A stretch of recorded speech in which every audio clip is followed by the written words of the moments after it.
Every single day, over 1 billion people do this one specific thing without giving it a second thought. You walk up to a counter, you pull out a small piece of plastic, or maybe you just hold your phone near a terminal. Right. And the machine gives a little beep, and within like 2 seconds, you walk away with a coffee or a week less worth of groceries, or even a flight to Europe. And the feeling, the illusion we all kind of buy into is that money just instantly moved from your bank account to the store. Yeah, it is a very convincing illusion. Yeah. I mean, it really is. But the reality of what happens in those 2 seconds is, well, it's entirely different. Yeah. The money doesn't move instantly at all.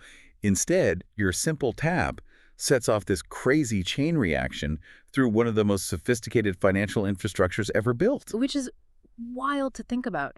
And welcome to the deep dive. Today, we have gathered a fascinating stack of financial white papers, behavioral economic studies, banking industry reports to sort of decode this daily illusion. Yeah, a lot of material. It is. We are stripping down the mechanics, the hidden fees, the psychology, and the invisible strategies of credit cards. So our mission here is to figure out how a 2-second swipe funds multi-billion-dollar global networks, and, more importantly, to uncover the exact playbook wealthy individuals use to turn debt instruments into wealth-building tools. And the scope of this hidden infrastructure is just staggering. We are talking about networks processing trillions of dollars globally every year. Trillions. Yeah. And in those 2 seconds at the checkout counter, 5 different corporate entities are communicating in milliseconds. You have one bank secretly lending you money on the spot, another bank guaranteeing the payment to the merchant, and a global network routing all this encrypted data across the world. And every single one of them takes a cut before the merchant ever sees a dime. Which brings us to the most famous players in this space, right? Visa and Mastercard. They operate in more than 200 countries. They connect thousands of banks.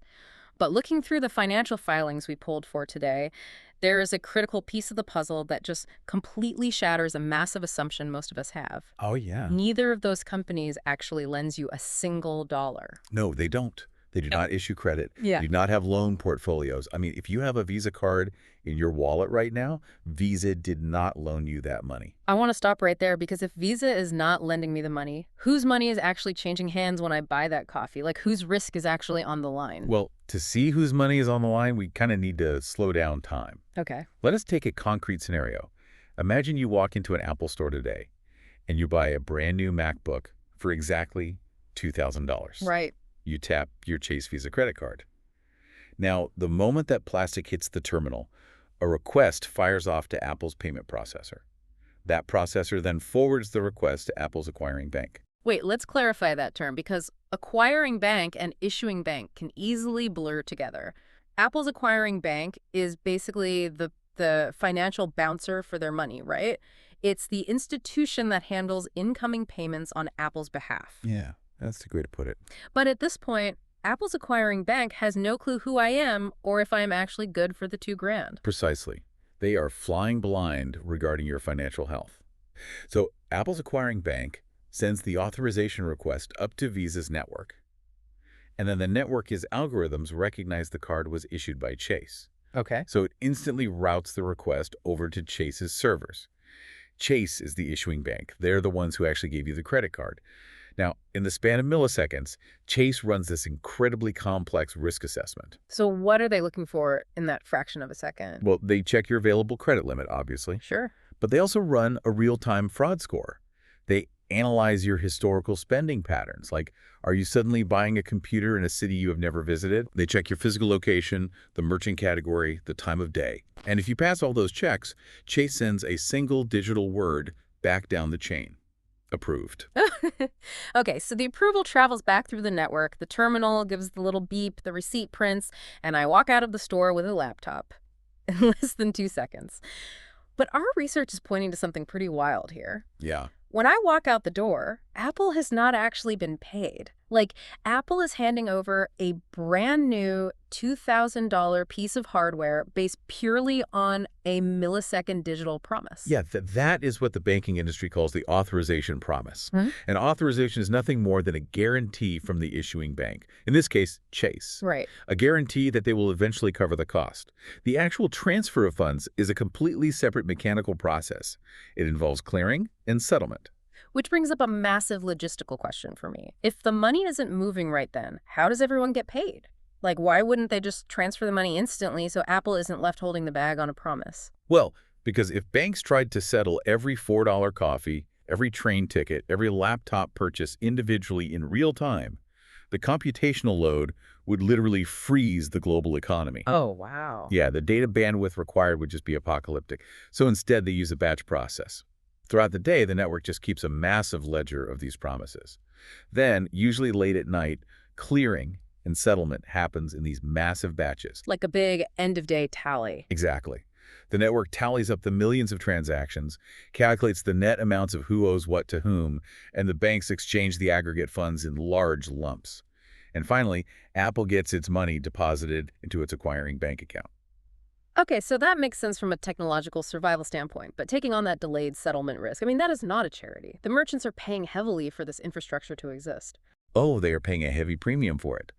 If Apple sells a $2,000 computer, they do not deposit $2,000 into their bank account.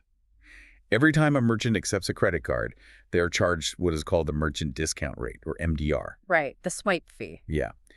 In the United States, this fee typically ranges between 1.5% and 3%, depending on the merchant's negotiating power and the specific type of card used. So a mom-and-pop coffee shop might pay closer to 3%, while a behemoth like Walmart negotiates a much lower rate. Okay, let's run the math on that MacBook scenario then. Yeah.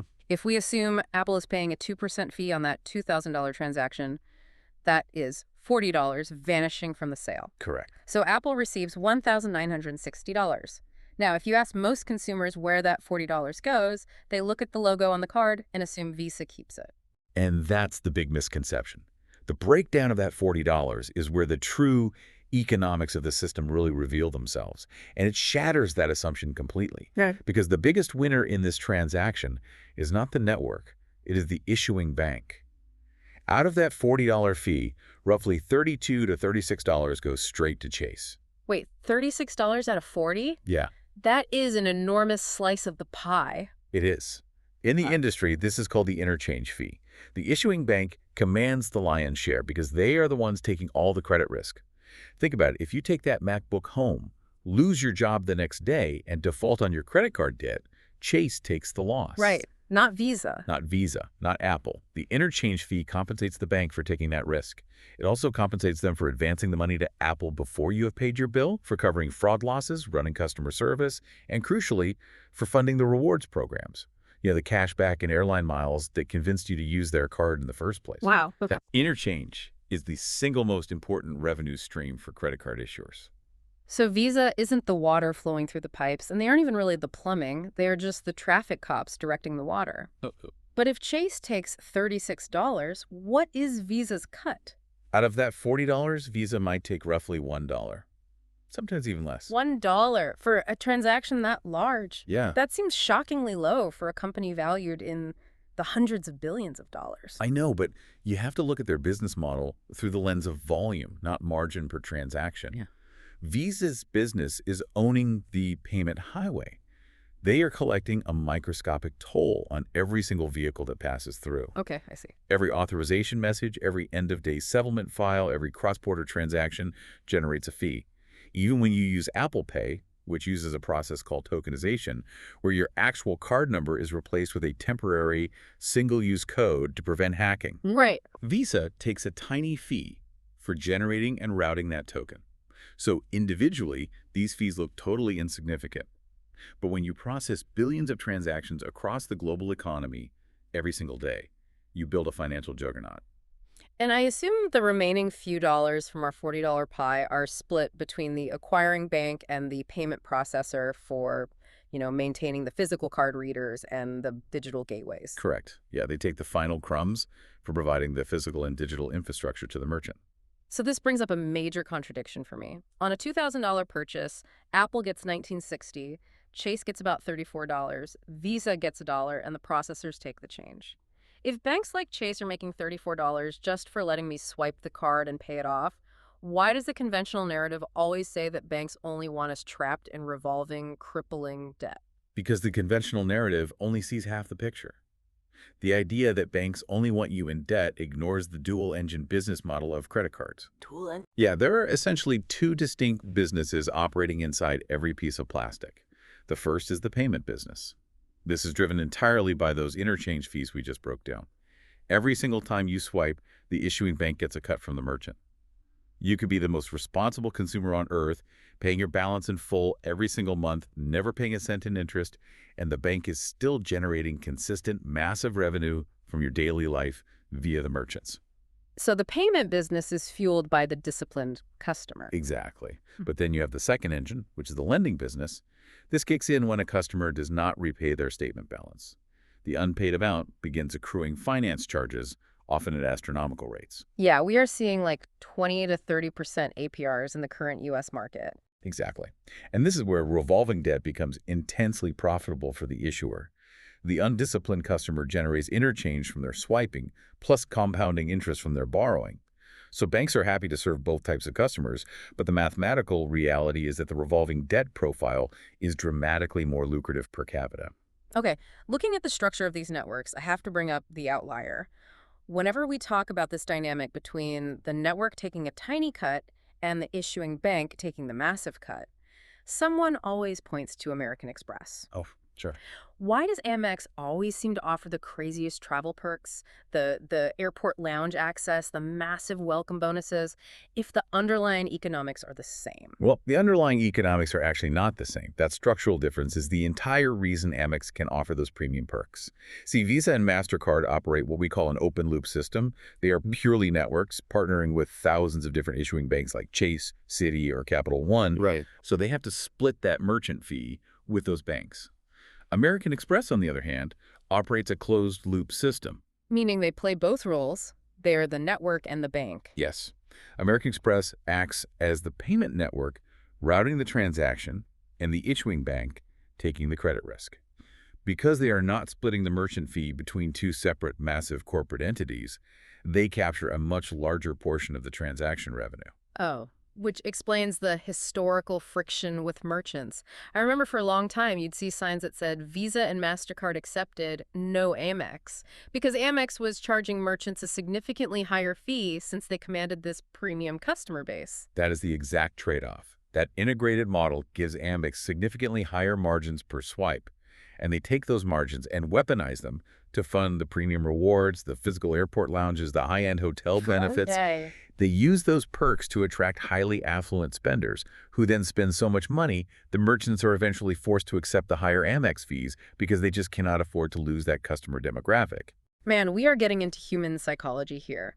And there was a fascinating behavioral study in our stack today that looked at how we interact with different payment methods. We have established that a credit card is just an amplifier, but what it amplifies depends entirely on our behavior. And plastic fundamentally changes our behavior compared to cash. It does. It alters our psychological perception of loss. When you hand over physical cash for a purchase, you experience a mild, measurable form of psychological pain. Like it actually hurts to hand over the 20s. Yeah, you are tangibly watching your resources deplete right in front of your eyes. Digital payments erase that friction completely.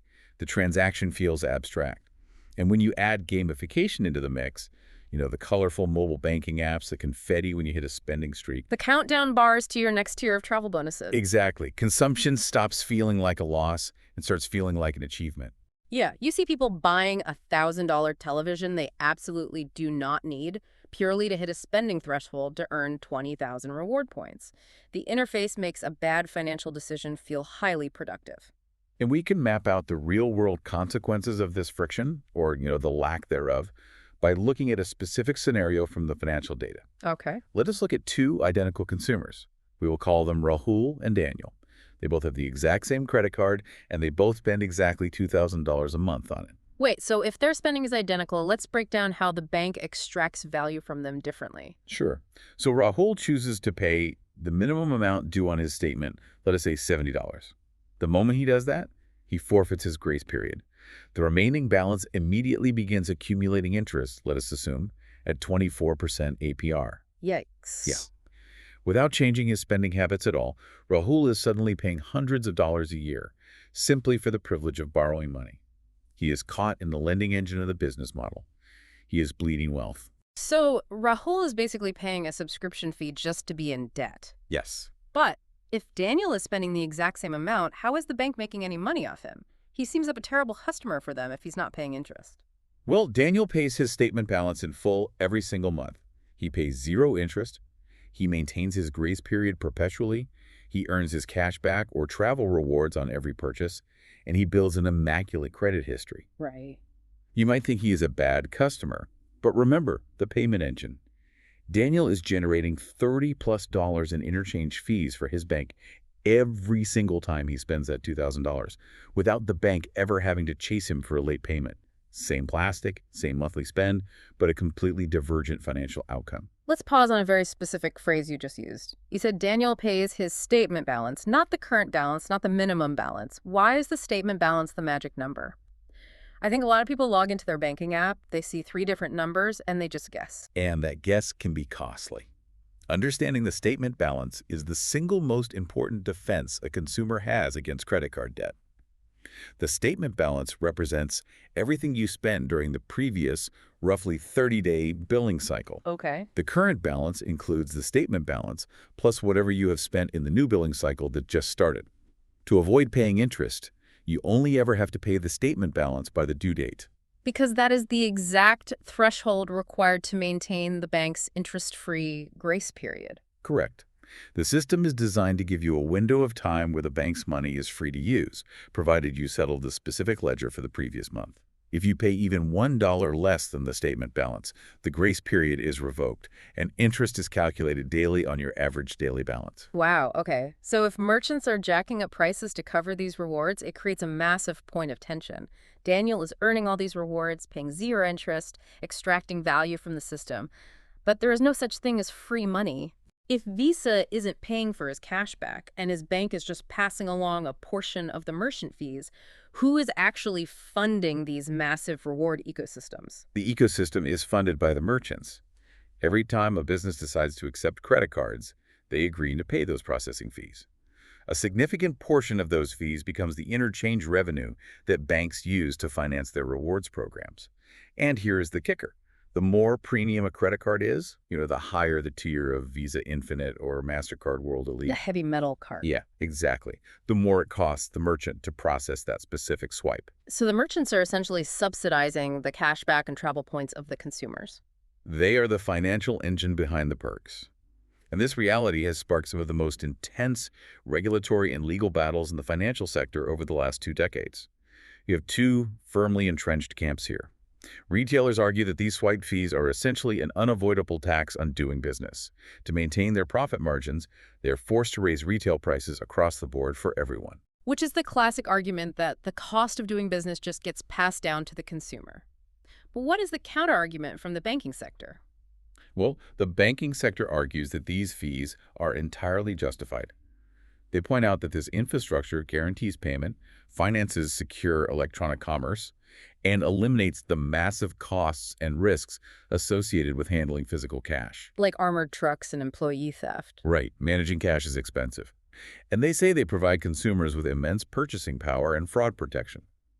The banks argue they are providing a service that drives massive sales volume for the merchant, and the fees merely reflect the value of that service. Looking at it objectively from the data, though, the economic mechanism taking place here is effectively a wealth transfer. Because if a merchant raises the price of a television by 2% to cover credit card processing fees, everyone pays that higher price. Everyone. But only the people using premium reward cards get a portion of that 2% routed back to them in the form of points. It is a systemic wealth transfer, subsidized by merchant pricing strategies. The consumers utilizing the system correctly are recouping the inflated costs, while the consumers who do not are simply paying a premium. Which completely changes how we should look at the plastic itself. Wow. It's no longer just a payment tool. It's a security and liquidity shield. No. And this is exactly how wealthy individuals approach the ecosystem. Let's look at the risk exposure between a debit card and a credit card, because the difference in security is just staggering. It really is.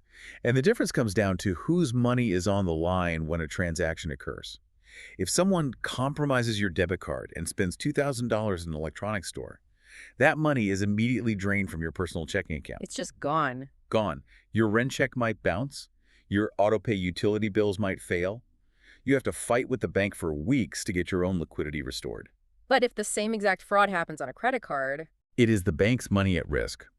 Your personal checking account remains completely untouched. You simply flag the transaction on your app, the issuer initiates a chargeback, and they investigate the fraud.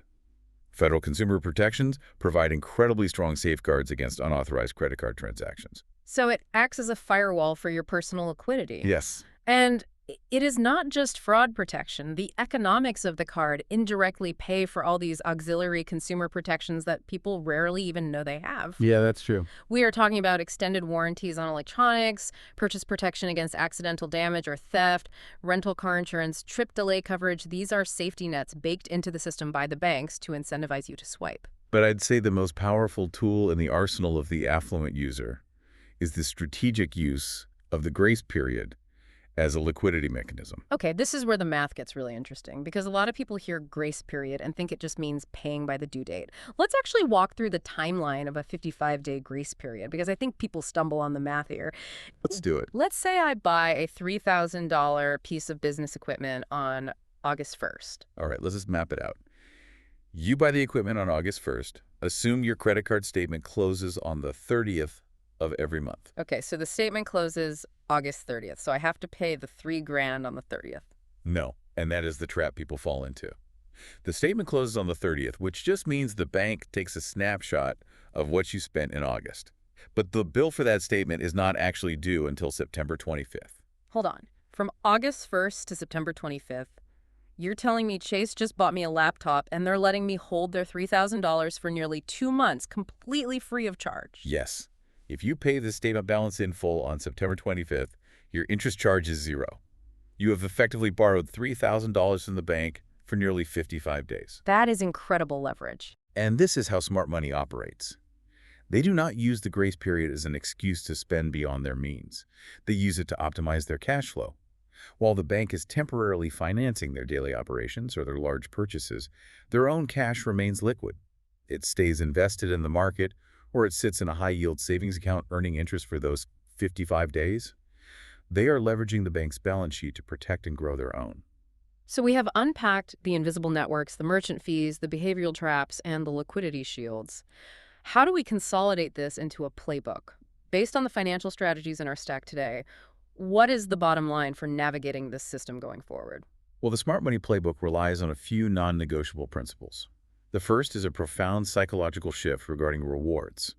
You must treat cashback as a discount, never as income. Meaning you do not spend money to make money. Exactly. Look at a standard household's natural spend. Groceries, fuel, insurance, utilities, planned travel. Let us say that totals $30,000 a year. If you route that natural spend through a flat 2% cashback card, the system returns $600 to you annually. The disciplined user views that $600 as a guaranteed discount on unavoidable expenses. Right, whereas the undisciplined user sees they are close to a sign-up bonus or a new reward tier, and they spend an extra $5,000 on things they don't need just to earn another $100 in points. Which is exactly the behavior the banking algorithms are designed to encourage. Rewards should be a consequence of disciplined consumption, not the catalyst for it. That's a great distinction. And the next critical principle in the playbook is treating your credit score as an investment portfolio. A credit score is the financial world's measure of your reliability. Payment history, the age of your accounts, and your mix of credit types all factor in. But the most actionable metric for consumers, the one you can actually control month to month, is credit utilization. Let's define that real quick. Credit utilization is the percentage of your available credit that you are actively using at any given time. So if I have a $10,000 limit and a $1,000 balance, my utilization is 10%. Correct. The general rule of thumb in personal finance is to keep your credit utilization below 30% across all your accounts. However, the strongest credit profiles, the ones securing the lowest possible borrowing rates for major loans, often keep their utilization below 10%. But why is that distinction so important? If I have a $10,000 limit and I spend $9,000, but I pay it off in full every single month, I'm not paying interest. Why does the credit bureau care if my utilization is at 90% if I'm always paying it back? Because high utilization being reported to the credit bureaus signals dependency. The algorithm does not know your intentions. Oh. It just sees that you are maxing out your available credit lines. It suggests your cash flow is tight and you rely heavily on credit to bridge the gap. Keeping the reported utilization below 10% signals to lenders that you have access to substantial capital, but you do not need it. It proves financial restraint. And the downstream effects of proving that restraint are massive. We are not just talking about getting approved for another fancy credit card. We are talking about the cost of major life leverage. Because when you go to secure a 30-year fixed mortgage, a flawless credit score built through disciplined utilization can secure an interest rate that is half a percentage point or even a full point lower than an average score. And over the lifespan of a $500,000 mortgage, that fractional difference in the interest rate translates to tens of thousands of dollars in retained wealth. You protect your credit score because it directly dictates the cost of capital for your largest, most important investments. It all circles back to the genius of the network business model. When you look at the architecture of Visa and Mastercard through this lens, they are arguably two of the greatest businesses ever constructed. They really are. They do not have to predict consumer trends. They do not have to manufacture physical products, deal with global supply chains, or manage retail storefronts. They do not even take on the lending risk if a consumer defaults. No, they simply collect a microscopic toll every single time commerce happens anywhere on the globe. Banks absorb the credit risk. The merchants fund the ecosystem's economics. Consumers get a seamless interface with fraud protection, and the networks quietly act as the toll collectors of the modern economy. Which brings us to the central thesis of our entire deep dive today. A credit card, in and of itself, is neither an asset nor a liability. It is purely an amplifier. Yes, it amplifies the financial habits you already possess. If a consumer has poor financial discipline, the credit card amplifies that lack of discipline through the mathematics of compounding interest and revolving debt. But if a consumer has rigorous financial discipline, the card amplifies their cash flow, their purchasing protection, and their long-term credibility in the capital markets. The plastic in your wallet doesn't dictate your wealth. The behavior behind the 2-second swipe does. But I want to leave you with a final thought to mull over, building on everything we've discussed about the hidden economics of this system.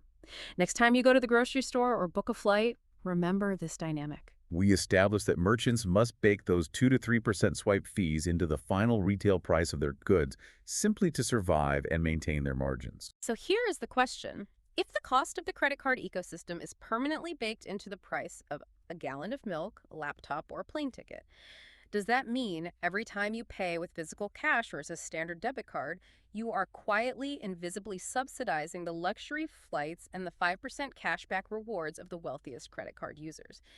Think about who is really paying for that next free upgrade.